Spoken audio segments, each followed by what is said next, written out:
Okay, that sounds really, I feel very much safer now. Homeland Security Secretary Jay Johnson's meeting with Muslims in Northern Virginia this week as the U.S. government says it needs to take a new approach to counterterrorism and homeland security that includes outreach to Muslim communities.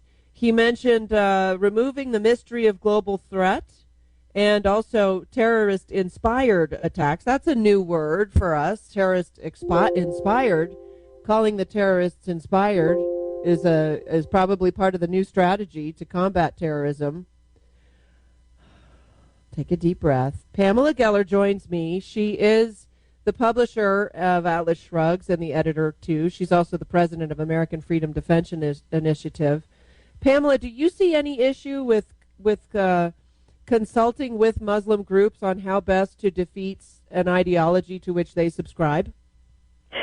Listen, this is really what's deeply disturbing. I've been doing this work for well over a decade, actually since 9/11. And the knee-jerk response to jihad terror is this myth of backlashophobia and fear of reprisals and more Sharia, as we saw with Loretta Lynch, who said she was going to prosecute any anti-Muslim rhetoric, which means if some idiot does something stupid and he has Atlas Shrugs in his browser, they can send me to prison. I mean, this is what we're talking about, ladies and gentlemen. This is no exaggeration here.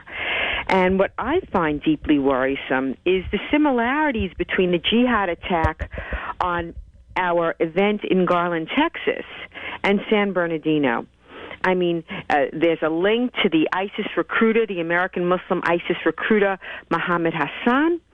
They were both jihadists. All the jihadists in both events were training on gun ranges.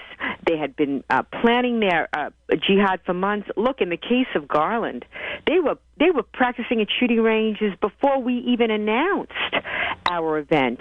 So they would have targeted something. And if it wasn't Garland, if we hadn't done Garland, it would have been another San Bernardino. But the fact that we had guns had the best of all possible outcomes.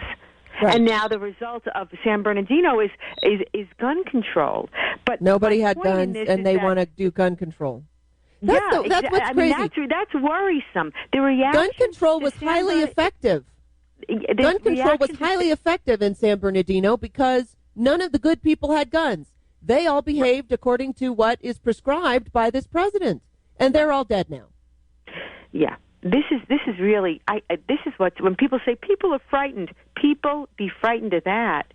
What's worrisome is the reaction to San Bernardino is the same as Garland. The president, the media, the cultural elites are warning us about this non-existent Islamophobia, even though FBI hate crime statistics to debunk these claims.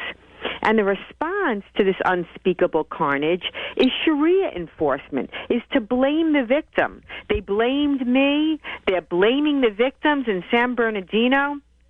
And what do you mean? What do you mean the FBI statistics debunk the claims of anti-Muslim sentiment or something? Well, if you look at the latest FBI statistics, you see that anti-Muslim hate crime is low. I mean, the serious hate crime, upwards of 60% of hate crimes, is against Jews, and you never hear anything about that.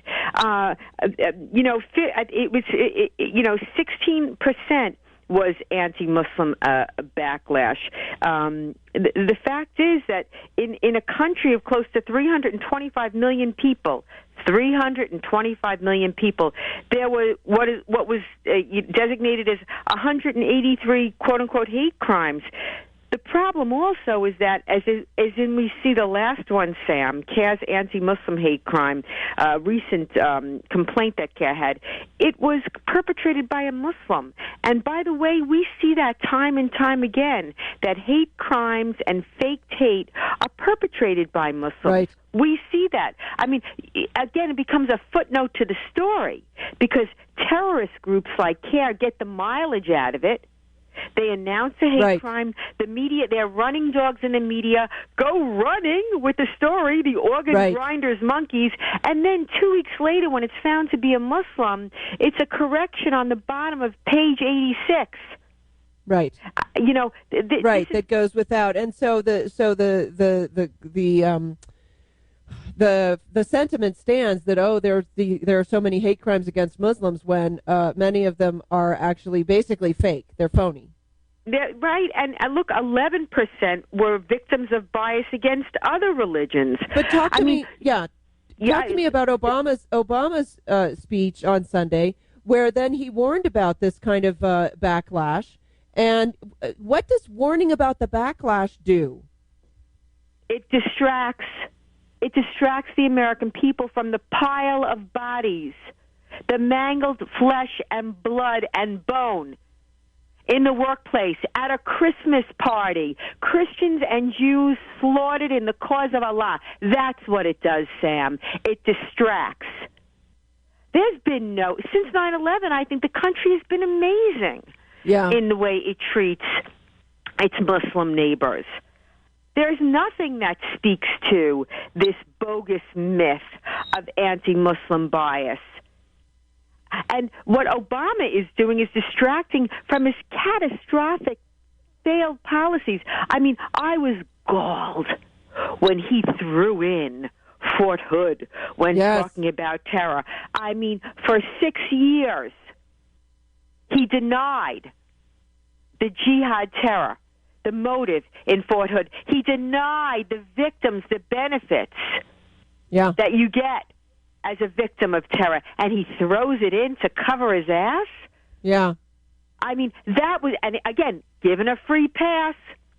Remember, it was workplace violence. He had his Department of Defense issue a report. You read the final report calling it workplace violence, and then what came out of that was how to defend yourself in the workplace, and you would not believe it, but you should read that report because they said use 3-ring binders.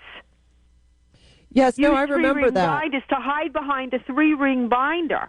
Yeah, that's in there. Well, there's that, and also if you're behind plate glass, draw the blinds. I mean, as protection against jihadi violence. Whatever you do, don't arm yourself. It is frightening. That speech was frightening because what he said was nothing. He said that really nothing would change. He would continue his quote-unquote ass strikes, which have been largely cosmetic, which have done nothing. They drop leaflets to make sure the people, the drivers of the ISIS drivers of the truck get away. He's going to impose sanctions. Did you the world's richest terrorist group. They seized the Bank of Iraq. Yeah. They have oil revenues upwards of $2 million a day. Have you noticed? He thinks he's talking to special needs people here. Have you noticed that the media seems to be picking up on this and they're coming after him a little bit? Have you noticed that? Too little, too late. Too little, too late, Sam. I'm sorry, we have a year in front of us. Don't buckle your seatbelt. You got to put yourself into one of those restraints that they use when they're shooting men into space. I mean, it's going to be brutal. It's going to be bloody. It's going to be terrible. And the response, I am shocked. I thought this should be a game changer. Call me naive. But to see the response as exactly the same as to Garland, we learn nothing from Garland. We learn nothing from Garland. We learn nothing from Garland. This is the same thing as Garland. It should never, they were also being watched. Yeah, but I'll tell you something. It does. Were being watched, and they were being watched. Yep, and she was fully vetted, and they're gonna do an uptick on the vetting process because they understand that it's absurd. Pamela Geller, thank you so much for joining me. I will be right back with Andrew.